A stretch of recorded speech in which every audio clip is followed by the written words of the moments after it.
ಕರ್ನಾಟಕ ರಾಜ್ಯದಲ್ಲಿ ಇವತ್ತು ರಾಜ್ಯ ಸರ್ಕಾರ ಇದೊಂದು ಬೇಜವಾಬ್ದಾರಿ ಸರ್ಕಾರ.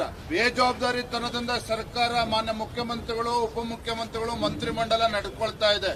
ಉದಾಹರಣೆಗೆ ಹೇಳೋದಾದ್ರೆ ಇವತ್ತು ಚಿನ್ನಸ್ವಾಮಿ ಸ್ಟೇಡಿಯಂನಲ್ಲಿ ಆದಂತ ಒಂದು ಕಾಲ್ ತುಳಿತ ಪ್ರಕರಣದಲ್ಲಿ ಮುಖ್ಯಮಂತ್ರಿಗಳು, ಉಪಮುಖ್ಯಮಂತ್ರಿಗಳು, ಗೃಹ ಸಚಿವರು ಜವಾಬ್ದಾರಿಯನ್ನ ತೆಗೆದುಕೊಳ್ಳೋದನ್ನ ಬಿಟ್ಟು ಅಮಾಯಕ ಪೊಲೀಸ್ ಅಧಿಕಾರಿಗಳ ಮೇಲೆ ಇವತ್ತು ಅಮಾನತು ಮಾಡಿ ಅವ್ರ ಮೇಲೆ ಕ್ರಮವನ್ನ ಜರುಗಿಸಿದ್ರು.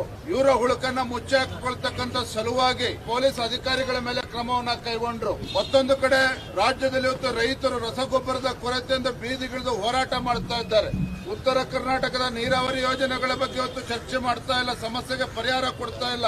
ಇವತ್ತು ಬಿಎಸ್ಎಫ್ ಪೊಲೀಸ್ ಇಲಾಖೆನಲ್ಲಿ 402 PSI ಇವತ್ತು ನೇಮಕಾತಿ ಆದ್ರೂ ಸಹ ಅವರಿಗೆ ನೇಮಕಾತಿ ಆರ್ಡರ್ ಕೂಡ ಕೊಡದೇನೆ ಬೀದಿಗಿಳಿದು ಹೋರಾಟ ಮಾಡ್ತಾ ಇದ್ದಾರೆ. ಲಕ್ಷಾಂತರ ಯುವಕರು ಇವತ್ತು ಸರ್ಕಾರದಲ್ಲಿ ಲಕ್ಷಾಂತರ ಹುದ್ದೆ ಖಾಲಿ ಇದ್ರೂ ಸಹ ನೇಮಕಾತಿ ಮಾಡದೇನೆ ಅಥವಾ ಅದನ್ನ ಕಾಲ್ಫೋರ್ ಮಾಡದೇನೆ ಇವತ್ತು ಅನ್ಯಾಯ ಮಾಡ್ತಾ ಇದ್ದಾರೆ. ಇವೆಲ್ಲ ವಿಚಾರ ತೆಗೆದುಕೊಂಡು ನಾವು ಸದನದ ಒಳಗಡೆ ಹೋರಾಟ ಮಾಡಬೇಕು ಅಂತ ಹೇಳಿ ತೀರ್ಮಾನ ಮಾಡಿ ಇವತ್ತು ಸಾಂಕೇತಿಕವಾಗಿ ನಾವೆರಡೂ ಪಕ್ಷದ ಶಾಸಕರು ಹೋರಾಟ ಮಾಡಿದ್ದೇವೆ. ಸದನದ ಒಳಗಡೆನೂ ಸಹ ಈ ಎಲ್ಲ ವಿಚಾರಗಳನ್ನು ತೆಗೆದುಕೊಂಡು ಇವತ್ತು ಮುಖ್ಯಮಂತ್ರಿಗಳು, ಉಪಮುಖ್ಯಮಂತ್ರಿಗಳು ಈ ಸರ್ಕಾರ ಒಣಗೇಡಿ ಸರ್ಕಾರ ಏನಿದೆ ಜವಾಬ್ದಾರಿ ತೆಗೆದುಕೊಳ್ಬೇಕು.